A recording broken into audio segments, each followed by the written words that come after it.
am very lucky to have my wife, Julie, with me on this adventure. About 15 years ago, when the SAR and the CAR began taking over our schedules and our lives, Julie looked at me and asked me, "Is this what we're doing?" I responded with a shrug, "I guess." Julie, I guess this is what we're doing. And I'm so grateful for all your love and support over the years, and most especially during the year to come. I'm also thankful for my two fantastic children who I'd asked to stand. They have not only tolerated, but embraced this adventure with us.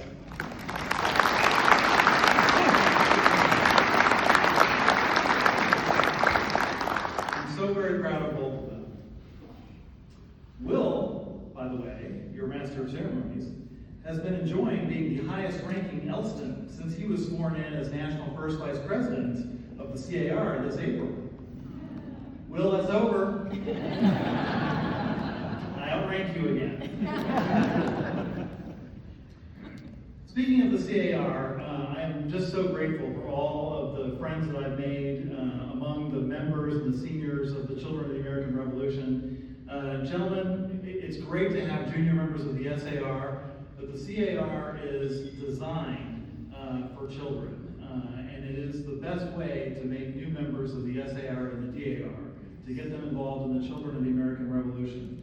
And, you know, if you've got boys, sons, grandsons, the girl-to-guy ratio is like 5-to-1 in that organization. So, I mean, you know, they really ought to join the CAR. So, please get on that. I'm grateful to have so many of my CAR friends here tonight. Would the members of the CAR who are here tonight please stand?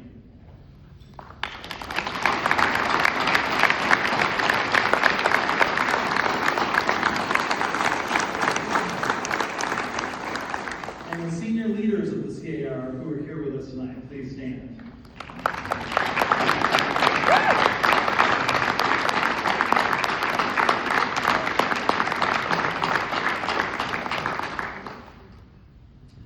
Let me take a moment to thank all of the many mentors that I've had in this organization, even the ones with whom I generally disagree. Joe, Julie. But in all seriousness, Joe, Julie, our President General, about 10 years or so ago, did a great deal to start me on the path when he was President General. He may regret that now, but it's too late. Other than Joe, I will mention only two others by name, Virginians who have passed on. Bob Carr and Wayne Rouse. They were both wonderful men dedicated to the Sons of the American Revolution. I think they both would have liked to have been here tonight. They were close, good friends, great mentors. I miss them very much. If you knew them, you know how lucky we were to have them as compatriots. Friends, I ran for this position not to be the President General, but to lead the organization in what should be an amazing year as we prepare to celebrate the 250th anniversary of our independence from Great Britain. And also to make the SAR fun again.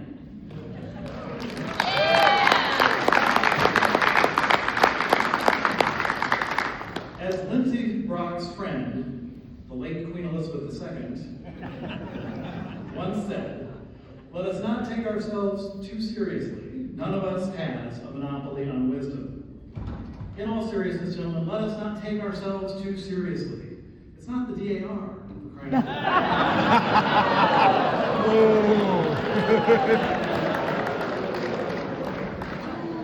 But our members will only continue to spend their spare time with us if what they're doing is meaningful, they're accomplishing something, and it's fun. Therefore, in the year ahead, we will prioritize achieving the objectives of our strategic and operating plans. As a part of that effort, we will engage our 35,000-man army and give them things to do. When I joined the SAR nearly 20 years ago, I was inducted and encouraged to do absolutely nothing, other than come to meetings and pay my dues. The old approach may have been right for the baby boomers among us, but it is not an approach that will succeed in the years ahead. There have been numerous studies analyzing the generational differences in approach to joining voluntary organizations like the SAR. Boiling them down, here's what they say about the four primary generations with us today. Baby boomers often prioritize stability and career progression within a traditional hierarchy. We got that. We got that covered. Gen Xers, like me, appreciate autonomy and flexibility, and we are less likely to be driven by hierarchical structures. We're often seen as resourceful and adaptable, and we want the organizations we join to be flexible, agile, resourceful, and adaptable. Is any of this ringing true to anyone? Millennials, who are now in their 20s, 30s, and 40s, seek purpose-driven work and opportunities for growth. The organizations they seek to join have a demonstrated purpose and a real impact, along with a strong sense of social responsibility. They are less attracted to hierarchies and more interested in collaborative experiences and organizations that are using technology to achieve their objectives. These are the men that we need to be focused on recruiting and involving today. Those born in 2001 and later, Gen Z, Emily and William's generation, have an even stronger sense of social responsibility, and they are drawn to organizations with a strong social impact and a focus on technology and innovation. Even less interested in hierarchies than millennials, the Gen Zers are technologically savvy and often want to go it alone, preferring entrepreneurial opportunities to traditional corporate and government roles. Obviously, we're nowhere near ready to speak to that generation. But in the very near future, we have to evolve so we become more attractive to Gen Xers and millennials. Because, quite simply, achieving our mission depends on us having members. The youngest baby boomers turned 61 this year, and the youngest of my fellow Gen Xers are already 45. Much as we might not want to admit it, gentlemen, we will not live forever. If the SAR is going to thrive and survive, if we want to enable our posterity to carry on our mission, then this organization must evolve. To start that evolution, I propose giving our 34,000 members things to do from day one of their membership. First, I hereby delegate my authority to award flag certificates and flag retirement certificates to each of our individual members, and I call on the Flag Committee and the Medals and Awards Committee to make that delegation permanent. Second, I ask the Medals and Awards Committee to bring forward a proposal to make it possible for every member, our 34,000-man army, to award a Bronze Good Citizenship Medal to non-members who meet our stated criteria. Do not be alarmed at these changes, gentlemen. Change to meet challenges of the future isn't as outside of our wheelhouse as it might sound. If you think about it, embracing change is the best possible way to follow in the footsteps of our patriot ancestors, who among them failed to embrace change. They not only embraced it, they led it. They saw a need for change, they saw the possibilities of the future, and we must be so grateful to them that they did. And now we must do likewise. Remember, gentlemen, our mission is not really about our past. Rather, it is about the future of our country. Like our patriot ancestors before us, our mission is about our posterity. Our mission is about the future. I believe that mission is critically important today, as so many schools fail to provide basic education about citizenship and history. Together, we can advance our mission and help our country over the course of the next few years. And we will, gentlemen, we will. First, in the year ahead, we will raise the profile of the SAR by strengthening existing partnerships and forging new partnerships.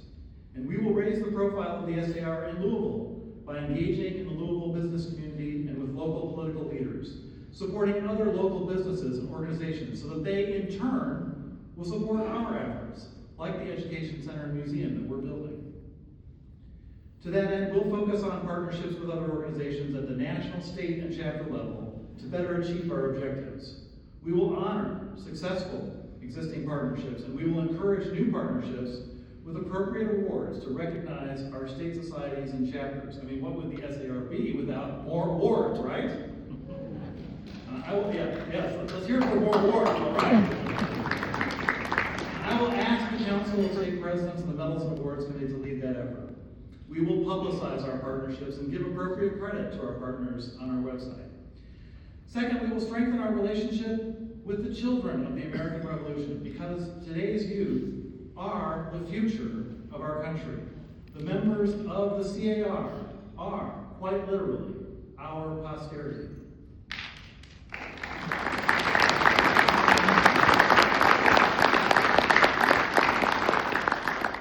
Third, we will raise the funds necessary to complete our education center and museum.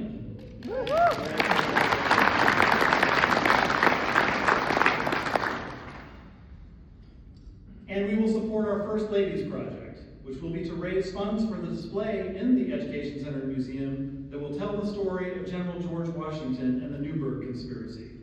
This event was a critical moment in the lasting success of the Revolutionary War, and one that few people understand or appreciate. This portion of our museum will allow visitors to learn about this important aspect of Washington's leadership away from the battlefield. I ask you to be generous in support of Julie's project. Fourth, we will travel to the United Kingdom and Bermuda.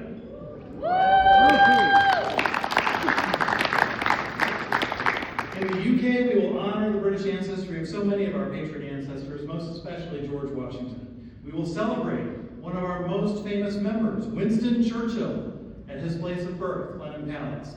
We may even spend some time at Highclere Castle. Any fans of Downton Abbey out there? And from there, we'll head to the beach in Bermuda to commemorate the 250th anniversary of the Bermuda gunpowder plot. Stay tuned, I'll tell you more about that in the fall. We might even go separately to Spain to meet with compatriot, the King of Spain, or as I like to call him, Felipe.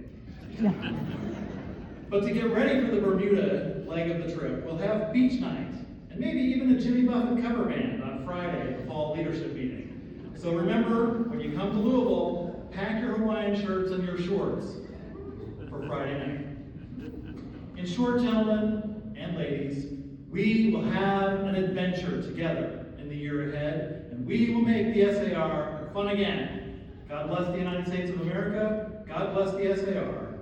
Thank you so much, and have safe travels home.